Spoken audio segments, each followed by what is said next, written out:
Hello my fellow learners, welcome to the Syntax Surfers. So as in our previous lecture, we completed all the concepts related to C programming.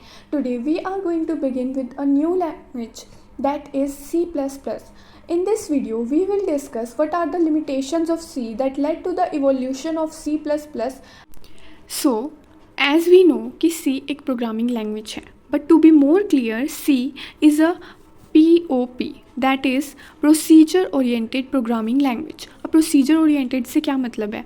Procedure Oriented Programming Language में लिखा हुआ programme एक set of instructions होते हैं जिसमें हम computer को कुछ भी चीज़ें करने को कहते हैं, जैसे कि रीडिंग, राइटिंग, कैलकुलेशंस. उसके अंदर हमारा मेन फोकस होता है फंक्शंस पे, या फिर हम कह सकते हैं कुछ टास्क परफॉर्म कराने पे, कोई प्रोसीजर कराने के लिए. बट हम उसमें डाटा के बारे में नहीं सोचते हैं. जैसे कि हमने देखा कि सी में जब भी हम कोई फंक्शन यूज़ करते हैं, जैसे कि मेन फंक्शन के अलावा, तो उसमें कोई भी डाटा हम एक्सेस कर सकते हैं. बट हम इससे अपने डाटा की सिक्योरिटी को एक रिस्क पे डाल रहे हैं, क्योंकि हर टाइम हम डाटा को पब्लिक नहीं कर सकते. तो C++ is use to prevent this risk and provide more security to our data, so it is more data oriented. We will discuss this in detail now. Firstly, let us talk about the evolution of C++. It was introduced by Bjarne Stroustrup at AT&T Bell Lab in Murray Hill, USA in the early 1980s. It is an extension of C as we know. It has some additional class construct and feature of similar 67. Now इसका नाम C++ कैसे पड़ा, हम ये पढ़ेंगे. रिक मैसिटी नाम के scientist ने इसमें ++ हमें पता है कि यूनरी ऑपरेटर होता है, वो ऐड किया, क्योंकि ये बता रहा है कि इसके अंदर कुछ एनहांसमेंट की गई है, यानी कि कुछ फीचर्स एक्स्ट्रा हैं C से. So it is like a super set of C, क्योंकि इसके अंदर C के फीचर्स भी हैं, कुछ और फीचर्स भी हैं, और ऑब्जेक्ट ओरिएंटेड प्रोग्रामिंग के फीचर्स हैं. अब मैंने आपको बताया कि C एक प्रोसीजर ओरिएंटेड प्रोग्रामिंग लैंग्वेज, मतलब उसके अंदर हम प्रोसीजर के बारे में ही सोचते हैं, हमारे टास्क के बारे में सोचते हैं. और C++ एक डाटा ओरिएंटेड.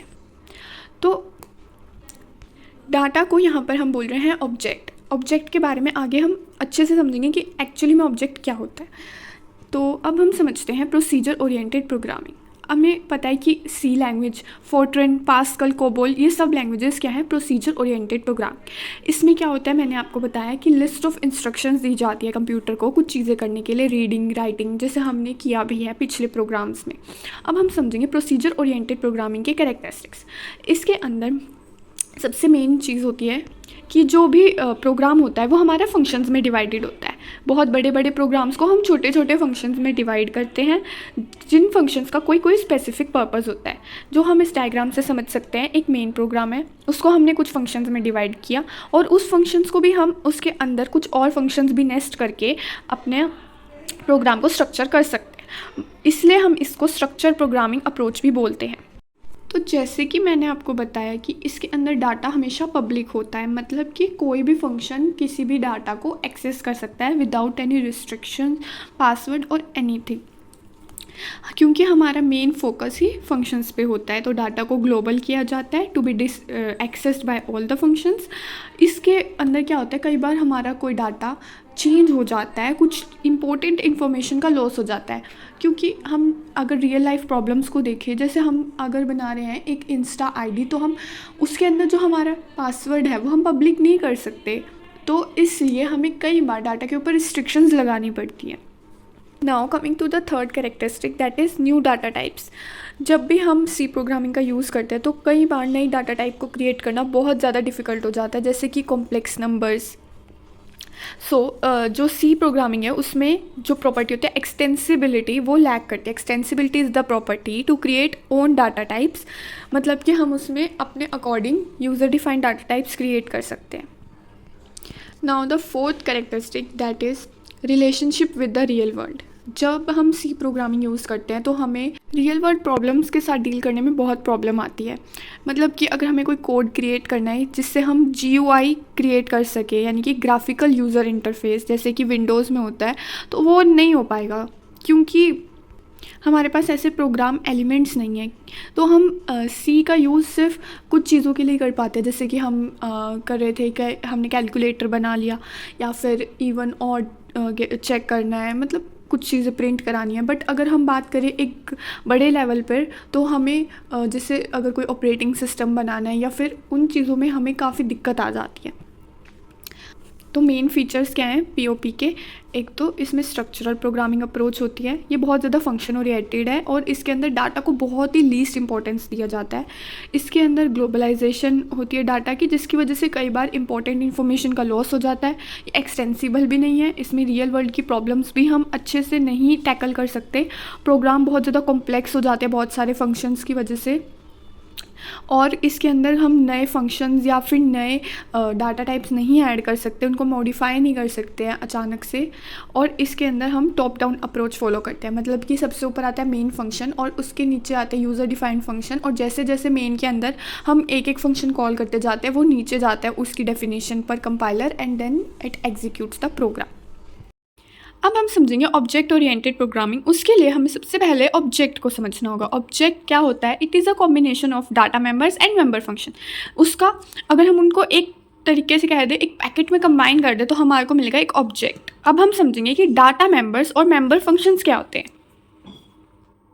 तो ऑब्जेक्ट ओरिएंटेड प्रोग्रामिंग का कॉन्सेप्ट समझ रहे हैं हम। अब ऑब्जेक्ट क्या होता है? डिसाइड करता है कि कैसे एक ऑब्जेक्ट दिखेगा। नाउ फॉर एग्जांपल, अगर कार हमारा एक ऑब्जेक्ट है, तो उसके हमारे डेटा मेंबर्स क्या होंगे?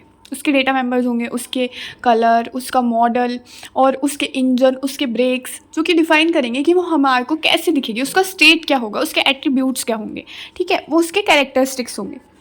अब हम उससे क्या बिहेवियर एक्सपेक्ट करते हैं, उसके ऊपर क्या ऑपरेशंस परफॉर्म करते हैं। जैसे कि हम कार को ड्राइव कर रहे हैं थ्रू इट्स स्टीयरिंग, हम उसको ब्रेक लगा रहे हैं, हम उसको एक्सेलरेट कर रहे हैं, तो वो उसके फंक्शंस हैं जिसको हम बोलेंगे मेंबर फंक्शन। और यहाँ पे मैंने टीवी का एग्जांपल लिया है, जिसका टीवी के भी हम बोले तो कलर रिसीवर, वॉल्यूम कंट्रोल, उसके चैनल्स, ये सब क्या है उसके लिए उसका डाटा। और हम उसको क्या कर सकते हैं? स्विच ऑन कर सकते हैं, स्विच ऑफ कर सकते हैं, वॉल्यूम अप कर सकते हैं, वॉल्यूम डाउन कर सकते हैं, चैनल्स को भी चेंज कर सकते हैं। वो सब हो गया उसके लिए मेंबर फंक्शंस। नाउ जब भी हम C++ में ऑब्जेक्ट्स का यूज़ करेंगे, तो उसके अंदर जो भी हमारा ऑब्जेक्ट है, उसके डाटा मेंबर्स को हम सिर्फ उसके मेंबर फंक्शंस के थ्रू ही एक्सेस कर सकते हैं, क्योंकि बाय डिफ़ॉल्ट डाटा मेंबर्स और मेंबर फंक्शन दोनों प्राइवेट होते हैं और हमें उनको पब्लिक करना पड़ता है। तो हम मेजरली मेंबर फंक्शंस को पब्लिक लेते हैं। तो फंक्शंस क्या करते हैं? वो मैसेज पास करते हैं ऑब्जेक्ट को जब भी हमें उसके डाटा मेंबर को एक्सेस करना होता है। तो अभी हमने ये तो समझ लिया कि डाटा मेंबर्स और मेंबर फंक्शंस क्या करते हैं। हम अब ये देखेंगे कि उसका एक परफेक्ट एग्जांपल। अब हमारा ऑब्जेक्ट है एक स्टूडेंट, तो उसका डाटा क्या हो सकता है? उसका डेटा होगा रोल नंबर, नेम, क्लास, उसका DOB। और फंक्शंस क्या हो सकते हैं कि हमें उसका रोल नंबर एंटर कराना है, उसके नेम, क्लास वगैरह एंटर कराना है, फिर उनको प्रिंट कराना है। तो हमने यहाँ पे गेट डेटा और पुट डेटा नेम के 2 मेंबर फंक्शंस लिए। अब हम समझते हैं क्लासेस को। क्लासेस होती हैं एक ग्रुप ऑफ ऑब्जेक्ट्स जिनकी सिमिलर प्रॉपर्टीज़ होती हैं। जैसे अगर हम बोले कि हमने एक क्लास लिया फ्रूट, तो ऑब्वियसली उसके ऑब्जेक्ट्स होंगे मैंगो, एप्पल, ग्रेप्स। उनके क्यों? क्योंकि उनके पास कुछ कॉमन प्रॉपर्टीज़ हैं, like they all are citrus, ठीक है।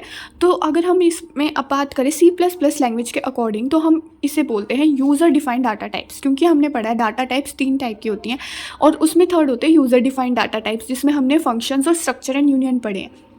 तो उसी तरह क्लासेस भी यूज़र डिफाइंड डाटा टाइप्स होती हैं, बट वो बिहेव ऐसे ही करती हैं जैसे कि बिल्ट इन डाटा टाइप, क्योंकि उनके पास भी वेरिएबल्स होते हैं और उन्हीं वेरिएबल्स को हम बोलते हैं objects. Now there is one more point कि अगर हम कोई भी क्लास डिफाइन करते हैं, इसका मतलब ये नहीं है कि हम कोई ऑब्जेक्ट क्रिएट कर रहे हैं। जैसे कि अगर इंट टाइप का डाटा टाइप एग्जिस्ट करता है, इसका मतलब ये नहीं है कि हमने उससे रिलेटेड कोई वेरिएबल बना दिया। जब तक हम उसे डिक्लेयर नहीं कर देते, तब तक कोई भी हमारे कंप्यूटर की मेमोरी में कोई वेरिएबल नहीं स्टोर होगा। Now coming two point that is data abstraction. ये कॉन्सेप्ट होता है, इसके अंदर हम क्या करते हैं, जो हमारी इम्पॉर्टेंट फीचर्स होते हैं, एसेंशियल फीचर्स होते हैं, सिर्फ उनको शो करके जो बैकग्राउंड डिटेल्स और कुछ प्राइवेट डिटेल्स होते हैं उनको हाइड कर लेते हैं। जैसे कि हम अगर टीवी को यूज़ करते हैं या कार को यूज़ करते हैं तो ज़रूरी नहीं कि वो कैसे बने हैं, उसके अंदर क्या क्या चीज़ें हैं, एग्जैक्टली कितने कैपेसिटर्स हैं या कितने क्या इंजन में क्या चीज़ डल रही है हमें नहीं पता, बट स्टिल हम उनको यूज़ कर पा रहे हैं क्योंकि हमें उनके सिर्फ एसेंशियल फीचर्स पता हैं। तो इसलिए हमारे पास कम से कम इन्फॉर्मेशन रहती है बट ज़्यादा से ज़्यादा हम इसका यूज़ कर पाते हैं अपने ऑब्जेक्ट का। तो हमारा डाटा भी प्राइवेट रहता है और उससे हमें कोई प्रॉब्लम्स भी नहीं आती। ये बहुत ज़्यादा प्लस पॉइंट है C++ का। मतलब कि अगर हमें कार चला रहे हैं तो हमारे को ये पता है कि हमारे पास स्टीयरिंग है, एक्सेलरेटर है, ब्रेक्स हैं, बट हम इतने इन्फॉर्मेशन से उसको चला पा रहे हैं। हमें जो अंदर की डिटेल्स कार के बारे में जो नहीं बताना चाहता था उसका इंजीनियर, उससे हमें कोई प्रॉब्लम्स नहीं आ रही है। तो abstraction is all about representing essential features without including the background details. तो हम क्या करते हैं, जो भी हमारे नेसेसरी डिटेल्स होते हैं उनको हम पब्लिक रखते हैं। तो डाटा एब्स्ट्रैक्शन हम क्लासेस की हेल्प से कर सकते हैं, इसलिए क्लासेस को हम बोलते हैं एब्स्ट्रैक्ट डाटा टाइप। जब हम डेटा एब्स्ट्रैक्शन करते वक्त जो सिर्फ हम नेसेसरी डिटेल्स दिखाते हैं और जो बैकग्राउंड डिटेल्स को हम हाइड कर लेते हैं, तो जब हम बैकग्राउंड डिटेल्स को हाइड करते हैं उस प्रोसेस को हम बोलते हैं डाटा हाइडिंग, या उस प्रॉपर्टी को हम बोलते हैं डाटा हाइडिंग, जिससे हम अपने ऑब्जेक्ट के एक प्राइवेट पार्ट पे एक्सेस रिस्ट्रिक्ट कर देते हैं क्योंकि सिर्फ मेंबर फंक्शंस अब वहाँ का एक्सेस ले सकते हैं। अब चलते हैं एनकैप्सुलेशन पे।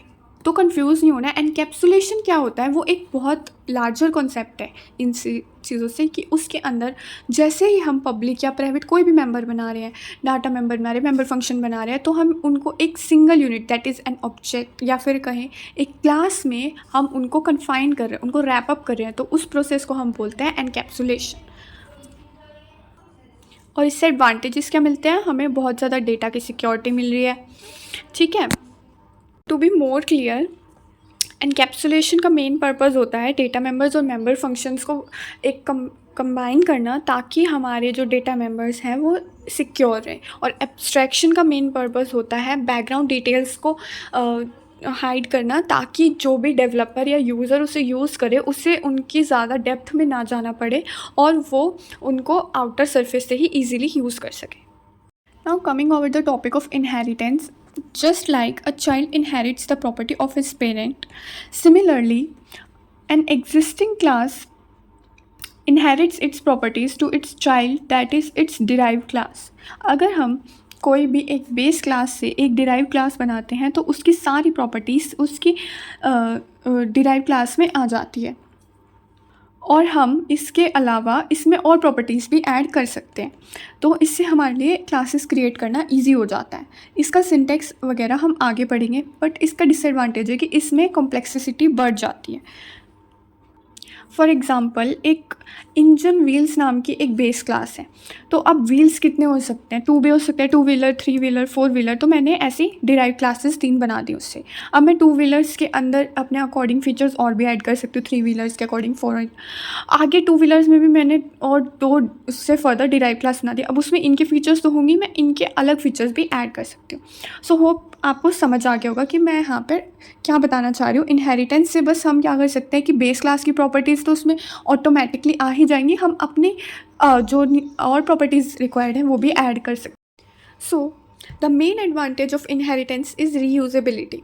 रीयूजेबिलिटी का मतलब होता है we can add additional features to the derive class without modifying the existing one from the base class. मतलब कि अगर मुझे सेम क्लास को यूज़ करना है तो मुझे बार बार वो कोड लिखने की ज़रूरत नहीं पड़ेगी, तो मैं उस क्लास को रीयूज़ कर पा रही हूँ in the form of derive class. Now let us come to the concept of polymorphism. This is a very interesting and important feature that was introduced in C++. Polymorphism का मतलब होता है many forms, मतलब कि नाम तो same रहेगा but duties यानी कि फंक्शन अलग अलग हो सकते हैं। तो ये 2 टाइप के होते हैं पॉलीमॉर्फिज्म, एक होता है ऑपरेटर्स में और एक होता है फंक्शन में। पॉलीमॉर्फिज्म को हम ओवरलोडिंग भी बोलते हैं, एक that is operator overloading and function overloading. Operator overloading का मतलब होता है जब हम एक ही ऑपरेटर से अलग अलग टाइप के टास्क परफॉर्म कराते हैं, जैसे कि हमारा ऑपरेटर ओवरलोडिंग का एग्जांपल है, जैसे कि हम अगर प्लस ऑपरेटर यूज़ कर रहे हैं और उसको हम इंटीजर टाइप के वेरिएबल्स पे यूज़ करेंगे तो वो क्या परफॉर्म करेगा, एडिशन। और अगर हम वहीं पे स्ट्रिंग टाइप का वेरिएबल यूज़ कर रहे हैं तो वो कंकैटिनेशन परफॉर्म करेगा। वी नो कंकैटिनेशन का मतलब होता है कि जैसे मैंने लिखा मेरा नेम और सरनेम और मैंने उनके बीच में अगर प्लस का ऑपरेटर लगा दिया तो फिर वो उनको कंबाइन करके एक ही स्ट्रिंग में कन्वर्ट कर देगा। Now the other type is function overloading. इसमें हम सेम नेम यूज़ करते हैं फंक्शंस का, बट उनका टास्क अलग अलग होता है। जैसे कि अब मैंने नेम ले लिया फंक्शन का एरिया, तो वो एक क्लास है सर्कल, उसमें भी एरिया है, और दूसरी क्लास है रेक्टेंगल, उसके अंदर भी एरिया है। तो क्या होगा, जब मैं सर्कल वाली क्लास में उसको यूज़ करूँगी तो जो फॉर्मूला उधर होगा वो सर्कल से रिलेटेड होगा, तो सर्कल से रिलेटेड एरिया कैलकुलेट होगा। और जब रेक्टेंगल के लिए यूज़ करूँगी तो वो लेंथ इंटू ब्रेड्थ करके रेक्टेंगल का एरिया कैलकुलेट करेगा। So this property by which same message is sent to the objects of different classes but they behave differently. So अभी हमने पढ़ा कि types of polymorphism according to कि किसके ऊपर हम पॉलीमॉर्फिज्म कर रहे हैं। अब हम पढ़ेंगे कि types of polymorphism on the basis कि किस टाइम पे हमारी बाइंडिंग हो रही है। बाइंडिंग का क्या मतलब होता है, बाइंडिंग इज़ द प्रोसेस जब हमारे फंक्शन कॉल, हमने पढ़ा है सी प्रोग्रामिंग में कि हम जब भी एक फंक्शन को हमें उसके से कुछ परफॉर्म कराना होता है तो हम उसको मेन के अंदर कॉल करते हैं। तो जैसे ही हम उसको कॉल करते हैं वो उसको मैच करता है कंपाइलर उसकी डेफिनेशन के साथ। अब वो मैचिंग दो टाइप्स की होती है, एक तो जब हम कंपाइल करते हैं उसको तब, या फिर जब हम उसको रन कर रहे हैं तब। तो जब हमारा जो कंपाइलर है वो उस डेफिनेशंस के साथ उनको जब कॉल को मैच करता है, अगर वो कंपाइल टाइम पे है तो उसको हम बोलते हैं स्टैटिक बाइंडिंग, और जब रन टाइम पे होती है तो हम उसको बोलते हैं dynamic binding. It is said that static binding is better than dynamic binding as there is no confusion for the compiler and all information is available at the compile time, और ये faster भी होती है। आगे कुछ chapters में हम इसको डिटेल में पढ़ेंगे। देन डायनेमिक बाइंडिंग को लेट बाइंडिंग भी बोला जाता है क्योंकि ये रन टाइम पे होती है और इसको हम थोड़ा कम प्रेफर करते हैं। और स्टैटिक बाइंडिंग का एग्जांपल होता है फंक्शन या operator overloading. So that is all for this video and we will discuss polymorphism in detail in the upcoming chapters, and the basic concepts we will discuss in the next lecture. Till then, keep learning, keep practicing.